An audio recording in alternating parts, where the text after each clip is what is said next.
봤어, 다 봤다고. 오늘 강남에서 만난 거. 침착하게 말했지만 속은 천불이 나고 있었어요. 침묵이 흘렀습니다. 그리고 예상치 못한 일이 벌어졌어요. 소희가 겁먹는 대신 오히려 발끈하며 외쳤습니다. 그래, 나 상준이랑 만났어. 근데 그게 그렇게 큰 잘못이야.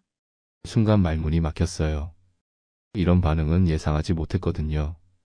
네 엄마 간병하면서 내가 얼마나 미쳐가는지 몰랐지. 나 우울증 걸릴 뻔했어. 이 정도 위로도 못 받아. 소희의 목소리가 점점 커졌습니다. 위로? 그게 위로야? 다른 남자를 만나는 게? 분노가 치밀어 올랐어요. 안녕하세요. 특종 실화 채널입니다. 오늘의 실화 사연 들어보실까요? 안녕하세요. 제 이름은 김도진입니다. 올해 38살이고요. 평범한 회사원이에요. 그렇게 특별한 사람은 아니지만 제가 겪은 이야기를 들려드리려 합니다. 누군가에겐 교훈이 될지도 모르니까요. 저와 제 아내 소희는 결혼한 지 8년 차였습니다. 처음엔 정말 행복했어요. 서로를 아껴주고 이해하며 살았죠. 하지만 모든 게 변하기 시작한 건 어머니가 뇌출혈로 쓰러지신 후부터였습니다. 갑작스러운 일이라 어머니를 모실 수밖에 없었어요. 대부분의 간병은 재택근무가 가능한 소희가 맡게 되었고요. 처음에는 소희도 이해해주는 듯 했어요. 어머님 편찮으신데 우리가 모셔야지 뭐 어쩌겠어. 이렇게 말하며 씩씩하게 어머니를 돌봤죠. 하지만 시간이 지날수록 소희의 표정은 점점 어두워졌습니다. 말수도 줄고 웃음소리도 사라졌어요. 소희야, 오늘은 어땠어? 퇴근 후 물으면 그냥 별일 없었어 라고만 대답하더군요. 대화가 점점 줄어들었습니다. 눈빛도 달라졌고요. 예전의 따스함은 온데간데 없이 차갑게 변해버렸어요. 특히 어머니에게 하는 태도가 달라진 게 눈에 띄었습니다. 소희야, 물 좀. 어머니가 조심스레 부르면 소희는 짜증 섞인 목소리로 네, 알았어요 라고 대답하곤 했죠.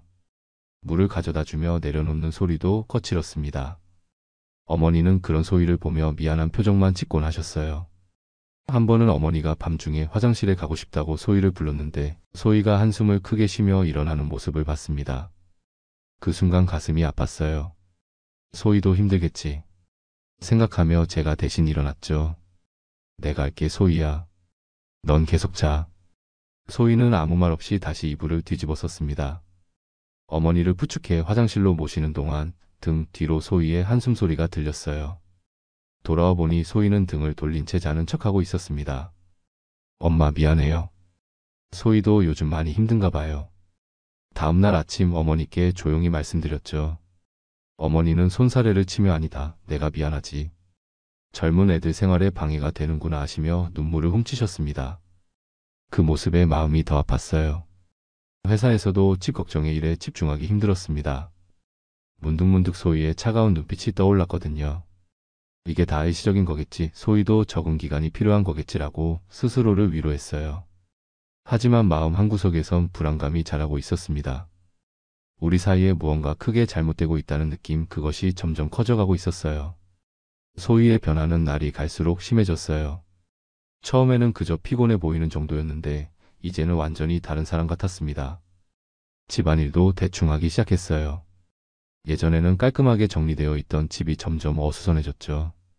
설거지는 쌓여있고 빨래는 건조대에 며칠씩 걸려 있었어요. 특히 어머님 식사를 차리는 모습을 보면 가슴이 아팠습니다.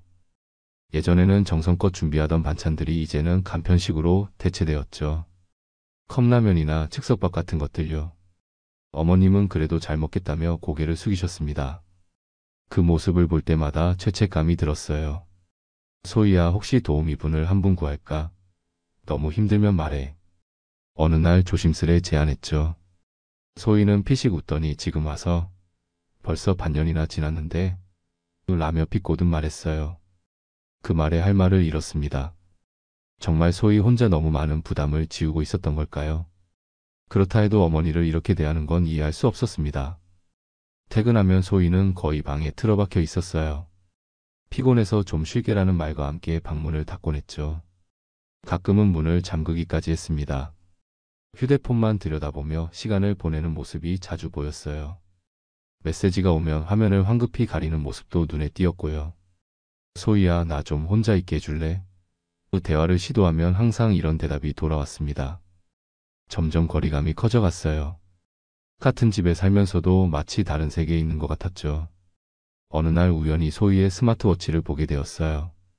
충전하려고 들었는데 그때 메시지 알림이 떴습니다. 상준이라는 이름이었죠. 오늘도 기다릴게라는 내용이었고요. 순간 심장이 멎는 것 같았어요. 그동안의 이상한 낌새들이 머릿속에서 하나로 연결되었습니다. 소희의 휴대폰을 확인하고 싶었지만 항상 지니고 다녔어요. 화장실 갈 때도 가지고 갔죠. 하지만 이제 의심이 확신으로 바뀌어가고 있었습니다. 소희가 누군가를 만나고 있다는 생각이 머릿속을 떠나지 않았어요. 그날 밤 소희가 샤워할 때를 기다렸다가 휴대폰을 확인했습니다. 비밀번호는 우리 결혼기념일이었는데 언제부턴가 바뀌어 있었어요. 여러 번 시도해봤지만 열리지 않았습니다.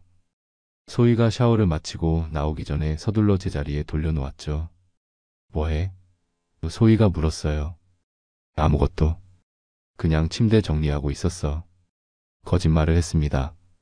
소희는 의심스러운 눈길을 던지며 휴대폰을 확인했어요. 그리고는 안도의 한숨을 내쉬었죠.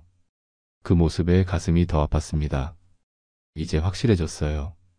소희는 무언가를 숨기고 있었습니다. 그리고 그 무언가는 제가 가장 두려워하던 것이었죠.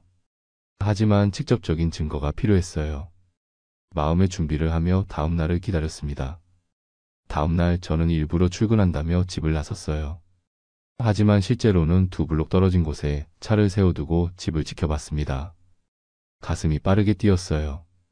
이런 일을 하게 될 줄은 꿈에도 몰랐죠. 1시간쯤 지났을까 소희가 집에서 나왔습니다. 평소보다 화장도 진하고 옷차림도 신경 쓴 모습이었어요. 소희를 따라갔습니다. 지하철역에서 전철을 타더니 강남 쪽으로 향했어요. 30분쯤 지나 어느 카페 앞에 도착했죠. 그리고 거기서 한 남자를 만났습니다. 키가 크고 단정하게 생긴 남자였어요. 두 사람은 반갑게 인사를 나누고 함께 카페로 들어갔습니다. 창가에 앉은 그들을 밖에서 지켜봤어요. 웃고 있었습니다. 소희가 그렇게 환하게 웃는 모습을 본 지가 얼마나 됐는지. 남자가 소희의 손을 잡았고 소희는 거부하지 않았어요. 그 순간 가슴이 무너져 내리는 느낌이었습니다. 충분히 봤다고 생각했어요. 집으로 돌아와 어머니께는 아무 말도 하지 않았습니다. 마음을 추스르고 소희가 돌아올 때까지 기다렸어요. 저녁 6시쯤 소희가 돌아왔습니다. 평소보다 기분이 좋아 보였어요. 오늘 일찍 왔네. 소희가 놀란 듯 물었습니다. 응, 회사 일 일찍 끝났어. 담담하게 대답했어요. 오늘 어디 갔다 왔어? 소희의 표정이 굳었습니다. 그냥 친구 만나고 왔어. 친구? 상준이라는 친구? 제 말에 소희의 얼굴이 하얗게 변했어요.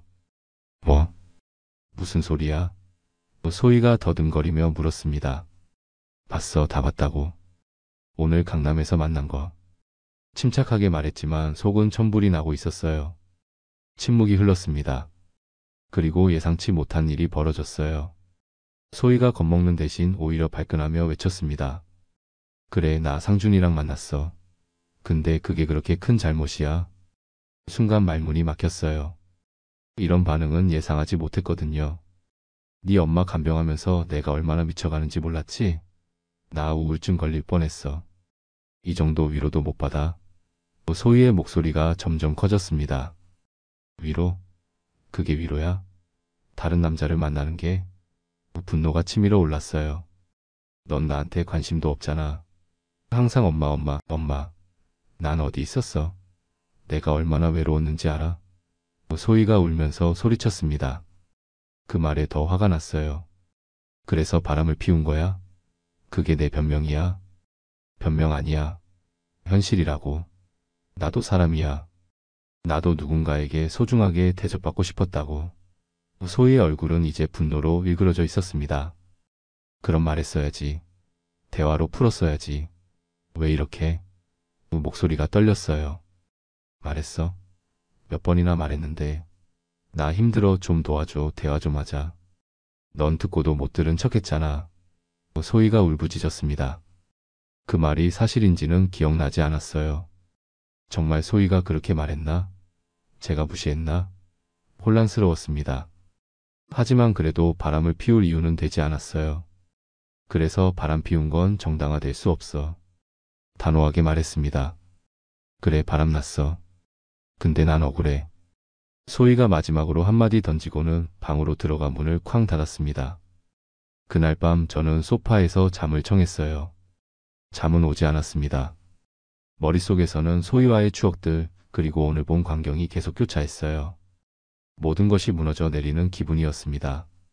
다음날 아침 소희는 마치 아무 일도 없었다는 듯이 행동했어요. 평소처럼 아침을 준비하고 어머니도 평소처럼 돌봤습니다. 하지만 둘 사이의 공기는 얼어붙어 있었죠. 말없이 아침을 먹고 출근했습니다. 회사에서도 정신을 차릴 수 없었어요.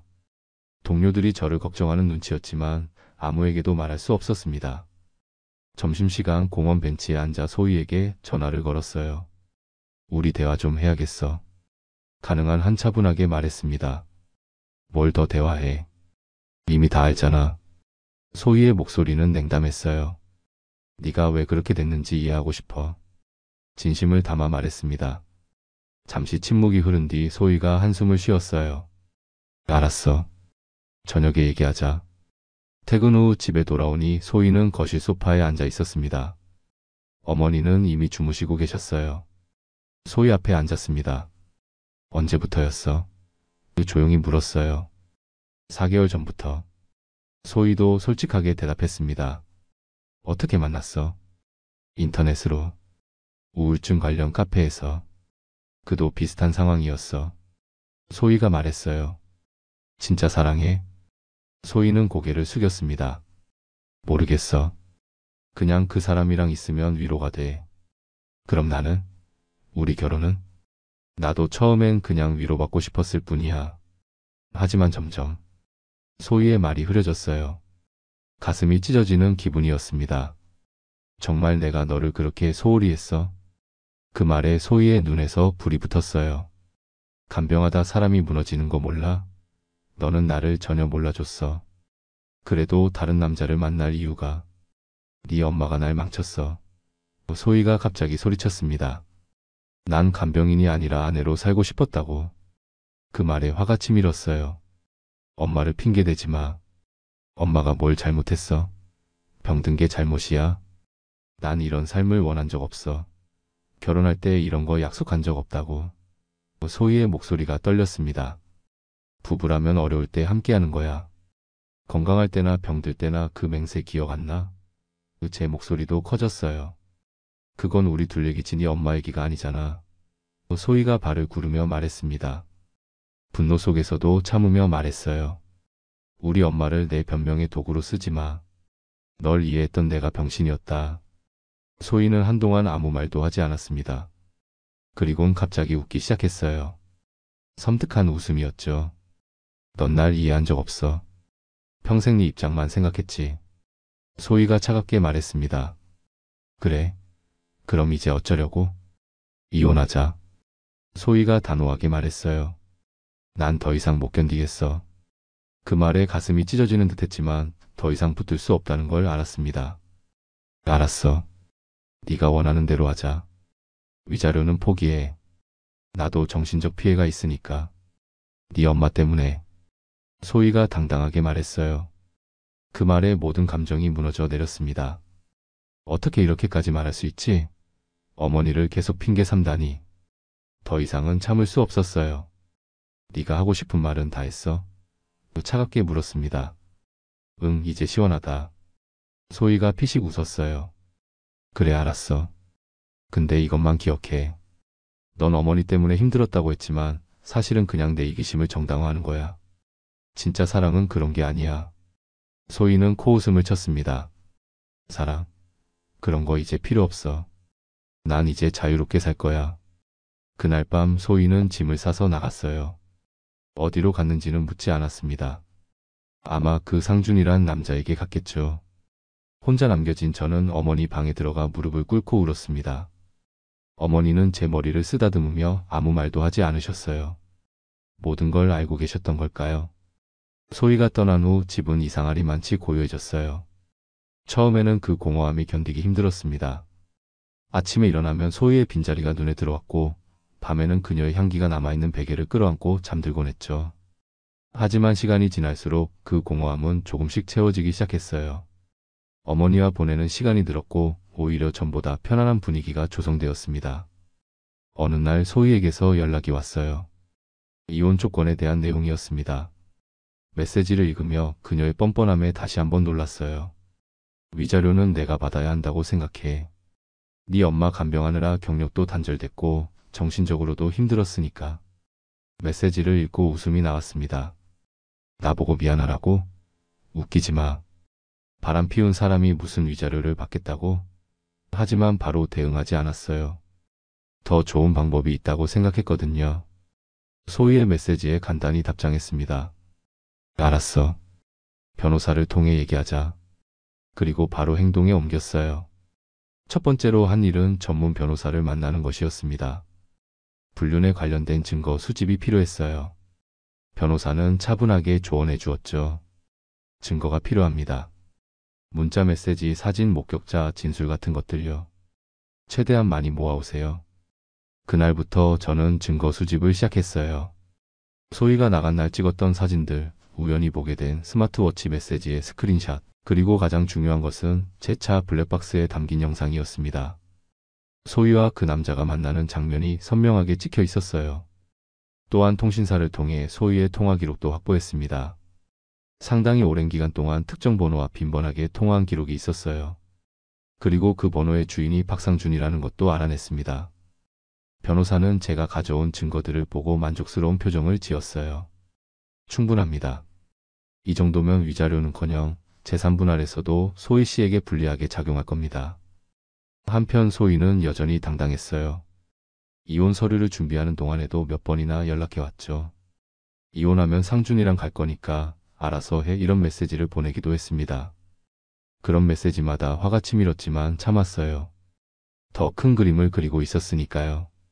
소희는 제가 아무것도 모르는 줄 알았겠지만 저는 이미 그녀의 불륜 상대인 박상준에 대해서도 조사를 마친 상태였습니다. 상준은 대기업에 다니는 과장이었어요. 결혼한 상태였고 두 아이의 아버지였죠. 소희에게는 자신이 이혼 진행 중이라고 했다는데 사실은 전혀 그렇지 않았습니다. 오히려 아내와 행복하게 살고 있었어요. 소희는 그의 또 다른 장난감에 불과했던 거죠. 이 사실을 알게 되었을 때 소희가 불쌍하다는 생각이 잠시 들었어요. 속고 있다는 것도 모른 채 행복한 상상을 하고 있을 테니까요. 하지만 곧 그런 감정은 사라졌습니다. 소희는 스스로 선택한 거니까요. 대신 또 다른 피해자인 상준의 아내에게 연락하기로 결심했어요. 그녀도 진실을 알 권리가 있다고 생각했거든요. 그리고 무엇보다 소희가 만든 지옥을 그대로 되돌려주고 싶었습니다. 상준의 아내를 만나기 위해 그의 집 근처에서 기다렸어요. 아이들을 유치원에 데려다주고 돌아오는 그녀를 조심스럽게 접근했습니다. 처음에는 당연히 경계했죠. 낯선 남자가 갑자기 다가왔으니까요. 죄송합니다. 제가 이렇게 찾아뵌 이유가 있습니다. 저는 김도진이라고 하고요. 제 아내가 당신 남편과 관계를 맺고 있습니다. 그녀의 얼굴이 창백해졌어요. 처음에는 믿지 않았어요. 무슨 말도 안 되는 소리예요. 우리 남편이 그럴 리가 없어요. 하며 화를 냈죠. 하지만 제가 준비해간 증거들, 사진, 메시지, 통화 기록을 보여주자 그녀의 표정이 굳어졌습니다. 이걸 왜 저한테 보여주는 거죠? 그녀의 목소리가 떨렸어요. 당신도 알 권리가 있다고 생각했습니다. 저도 최근에야 알게 됐거든요. 우리 둘 다 속고 있었던 거죠. 진심을 담아 말했습니다. 그녀는 한동안 말없이 증거들을 살펴보더니 갑자기 눈물을 터뜨렸어요. 그 모습을 보니 마음이 아팠습니다. 저도 같은 고통을 겪었으니까요. 정말 미안합니다. 이런 방식으로 알게 해드려서요. 위로의 말을 건넸어요. 아니에요. 오히려 알려주셔서 감사해요. 저는 계속 바보처럼 믿고 있었을 테니까요. 그녀가 눈물을 닦으며 말했습니다. 증거를 모두 전달하고 헤어질 때 그녀는 결연한 표정으로 말했어요. 이제 제가 할 일이 생겼네요. 그날 저녁 상준에게도 비슷한 방식으로 증거를 보냈습니다. 소희와 나눈 메시지들, 만남의 증거들, 그리고 마지막으로 짧은 메모를 첨부했어요. 당신이 이혼 중이라고 거짓말했다는 사실 소희도 이제 알게 될 겁니다. 블랙박스, SNS, 통신 기록으로 외도 증거를 모두 확보한 후에는 소희의 부모님께도 연락을 드렸어요. 처음에는 망설였지만 그분들도 진실을 알아야 한다고 생각했습니다. 장인어른께 전화드렸더니 놀랍게도 이미 알고 계셨어요. 도진아, 미안하다. 소희가 그런 짓을 할 줄은 우리도 몰랐어. 장인어른의 목소리가 무겁게 들렸습니다. 조용히 찾아가 만났어요. 이게 딸의 진짜 모습입니다. 증거들을 보여드리며 말했죠. 두 분 다 말없이 고개를 숙이셨습니다. 특히 장모님은 계속 눈물을 훔치셨어요. 우리가 어떻게 키웠는데. 장모님이 흐느끼셨습니다. 괜찮습니다. 사람은 누구나 실수할 수 있으니까요. 위로의 말을 건넸지만 두 분의 마음은 이미 무너져 내린 듯 했어요. 그날 이후로 상준의 직장에도 불륜 사실이 알려졌습니다. 물론 제가 직접 알린 건 아니에요. 아마도 상준의 아내가 했겠죠. 상준은 좌천되었고 회사에서의 입지도 많이 약해졌다고 들었습니다. 그리고 당연히 가정에서도 큰 위기를 맞았겠죠. 소희는 이 모든 일이 벌어지는 동안 아무것도 모르고 있었어요. 여전히 상준과의 행복한 미래를 꿈꾸며 이혼 서류에 사인했겠죠. 이혼 절차는 생각보다 빠르게 진행되었습니다. 제가 모든 증거를 가지고 있었으니까요. 재산 분할도 제게 유리하게 끝났어요. 이혼이 마무리될 무렵 소희에게 마지막 메시지를 보냈습니다.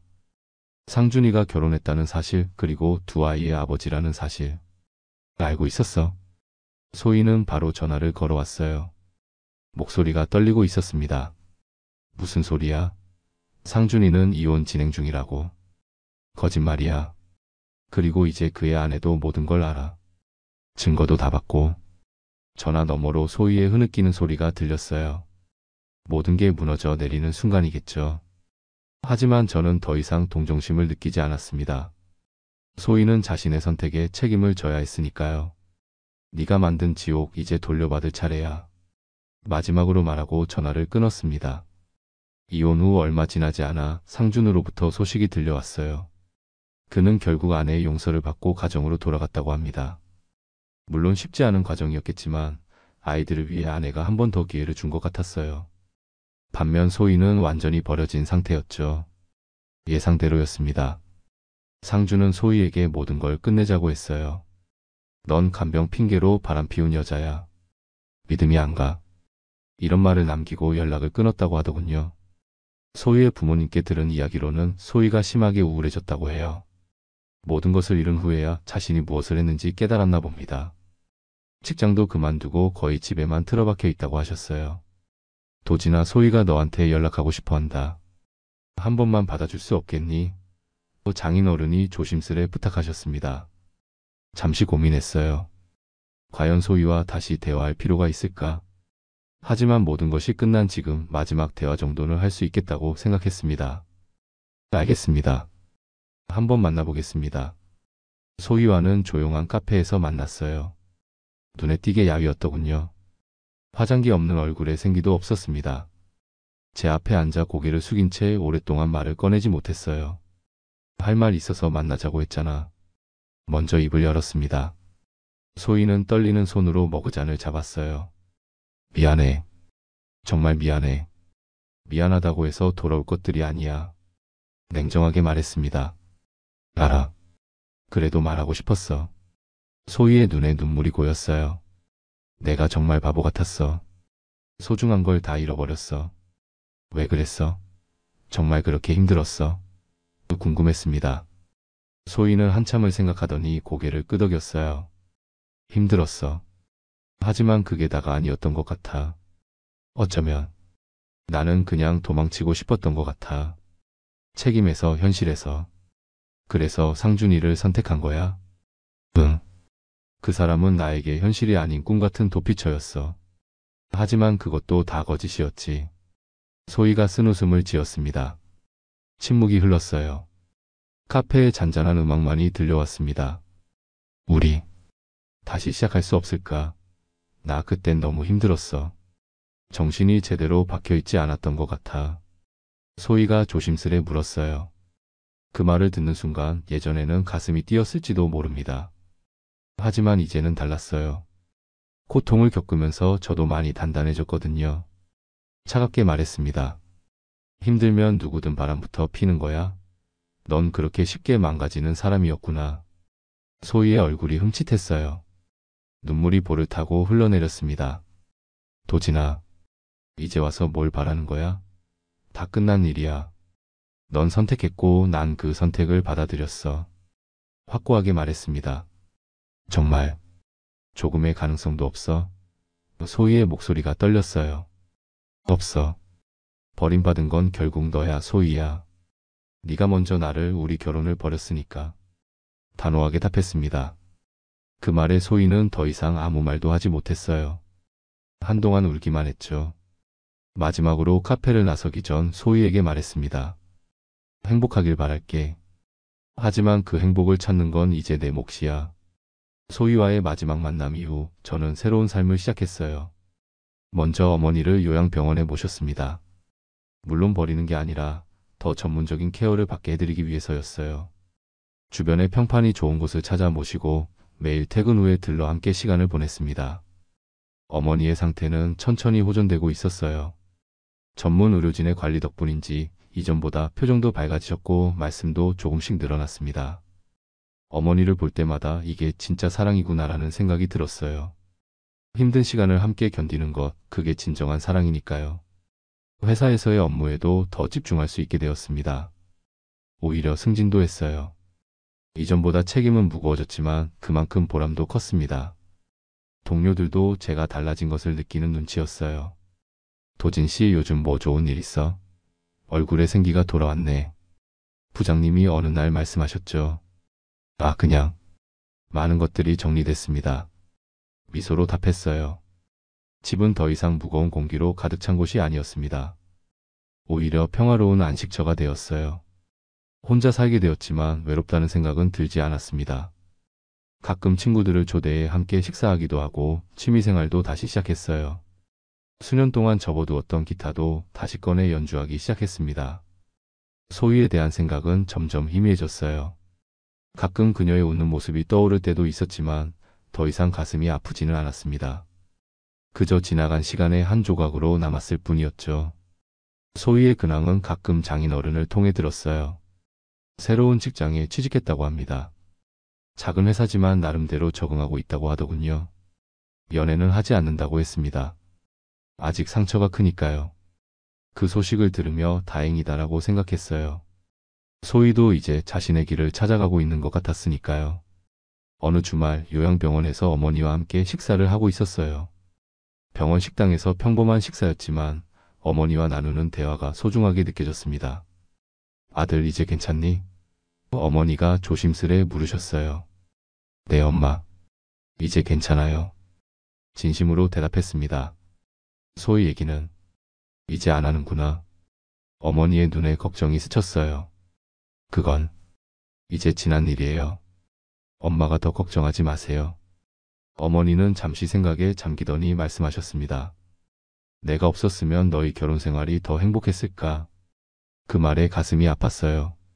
엄마, 그렇게 생각하지 마세요. 소희의 선택은 엄마 때문이 아니에요. 그냥 그 사람의 문제였어요. 그래도 내가 아프지만 않았어도. 아니에요, 엄마. 이제 어머니도 저도 소희 없이 괜찮아요. 오히려 더 평화로워졌잖아요. 어머니의 손을 꼭 잡았습니다. 그날 저녁 집에 돌아와 혼자 식사를 준비하며 문득 깨달았어요. 상처도 아물더라는 것을요. 시간이 흐름에 따라 아픔은 서서히 사라지고 새로운 일상이 자리 잡는구나 싶었습니다. 식탁에 앉아 혼밥을 하며 생각했어요. 근데 넌 그때 그 말로 영원히 끝났어. 너네 엄마 때문에 힘들었다, 그 말. 그 순간 소희는 제 마음속에서 완전히 사라졌습니다. 어머니를 핑계 삼아 자신의 잘못을 정당화하는 모습에서 더 이상 사랑할 가치가 없는 사람임을 깨달았거든요. 이제는 정말 새로운 시작을 할 준비가 됐다고 느껴요. 상처는 치유되었고 앞으로의 삶은 더 단단하고 의미 있을 것이라 믿습니다. 누군가를 다시 사랑할 준비도 서서히 되어가고 있고요. 어쩌면 이 모든 일들이 제게 큰 교훈을 주었는지도 모르겠어요. 진정한 사랑과 책임, 그리고 자신의 선택에 대한 결과를 받아들이는 법을 배웠으니까요. 여러분, 지금까지 제 이야기를 들어주셔서 감사합니다. 간단히 요약하자면 저는 아내의 갑작스러운 변화를 느끼고 그녀가 바람을 피웠다는 사실을 알게 되었습니다.